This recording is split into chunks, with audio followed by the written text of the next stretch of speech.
Сәлем достар, менің есімім Гүлбану, менің авторлық әңгімелер YouTube каналыма қош келдіңіздер. Құдық түбіндегі болған оқиға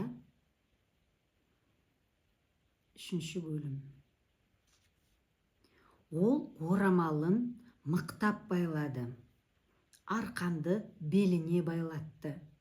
Төменде су бар, деді біреу. Қараңғы. Мен 10 жылдан бері қараңғыдамын, деді Зылиха. Бұдан қорқынышты емес. Ол құдықтың жиегіне келді.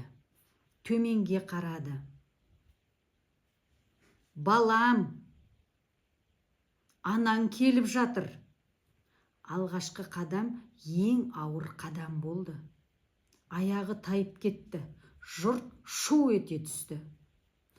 Ұстап тұр. Тартыңдар арқанды. Зылиха көзін жұмды. Жүрегінде бір ғана ой. Егер ол тірі болса, мен де тірімін. Төменнен тағы бір әлсіз дыбыс шықты. Бұл жолы жылауға ұқсас. Естідіңдер ме? Деп айқайлады бір әйел. Зылиханың көзінен жас ыршып шықты.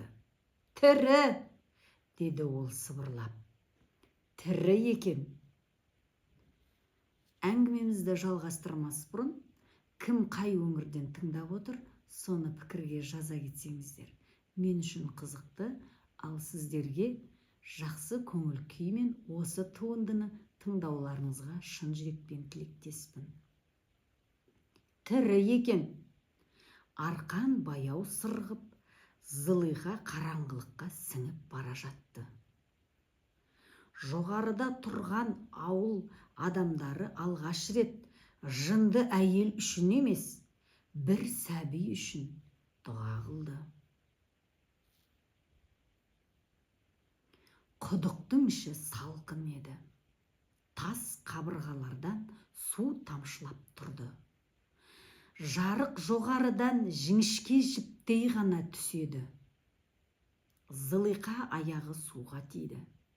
Тізесіне дейін дір ете қалды. Балам, деді ол.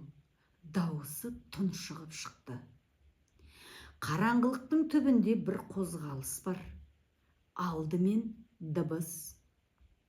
Сосын кішкентай ғана қалтыраған үн. Зылиха қолын алға созды. Қолына бір жылы нәрсе тиді.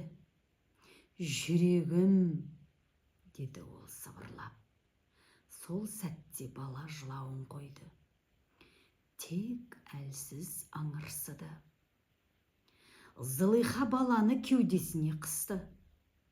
Оның иісі сүттің емес, қорқыныштың иісі еді. Қорқпа, деді ол. Енді жалғыз емессің. Жоғарыдан дауыс естілді. Не болды? Тірі ме?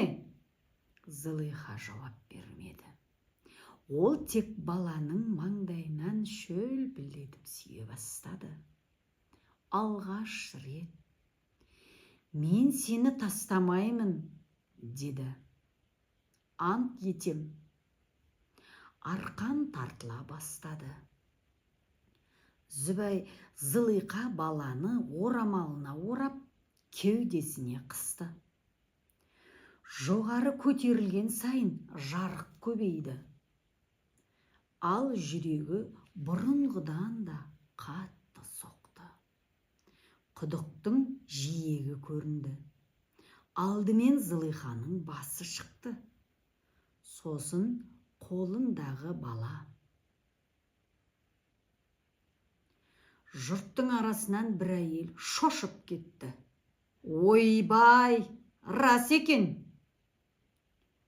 Зылиха жерге шыққанда ешкім жақындай алмады. Бала тірі, қолында. Енесі бір қадам артқа шегінді. Күйеуі дерлеп отыра кетті.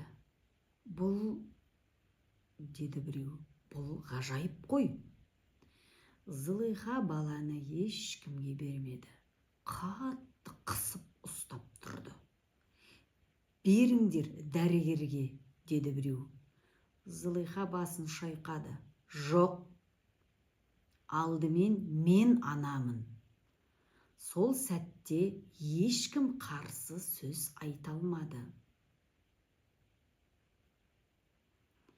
Баланы алып шыққаннан кейін ауылдың тынысы өзгерді. Бұрынғыдай ашық сөйлесу жоқ.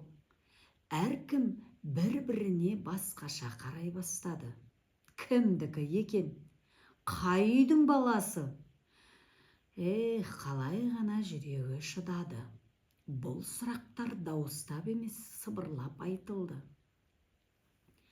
Бірақ сыбырдың өзі Зылихаға жетіп тұрды. Ол баланы қойнына қысып, үйдің босағасында отырды.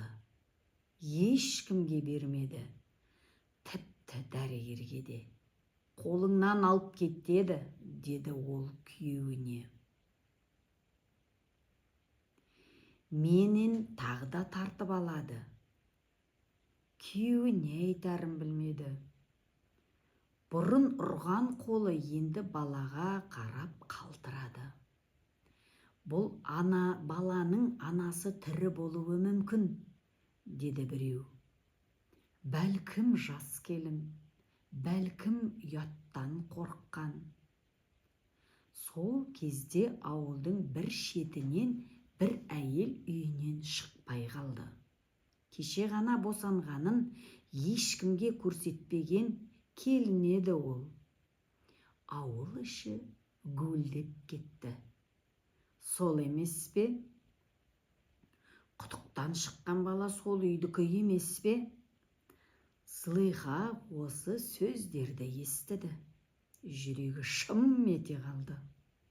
Маған бәрібір, деді ол. Кімдікі болса да, ол тірі, ал тіріні тастау күнә. Енесі үнсіз қалды. Бірінші рет.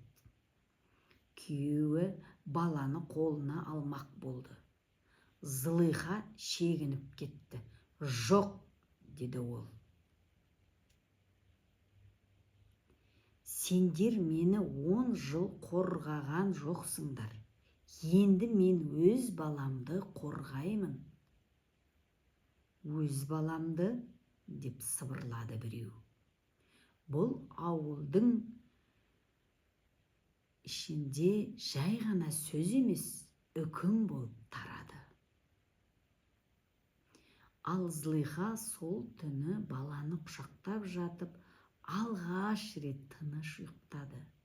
Бірақ ауыл ұйықтаған жоқ. Таң атпай жатып, ауыл қайта қозғалды. Бұл жолы құдық үшін емес, сол үйдің есігі ашылмай тұрғаны үшін. Сол үй ауыл шетіндегі ескі там.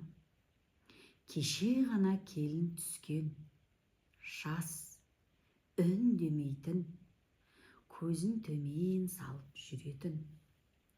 Кеше босанған еді ғой, бала көрінбейді. Екі әйел есікті қақты. Келін-ау, аш! Іштен әлсіз ғана үн шықты. Жоқ. Есік ашылды.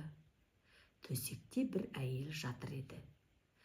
Өңі қурап кеткен, көзі ісіп кеткен, құрсағы бос. Ол жыламады. Көз жасы да жоқ.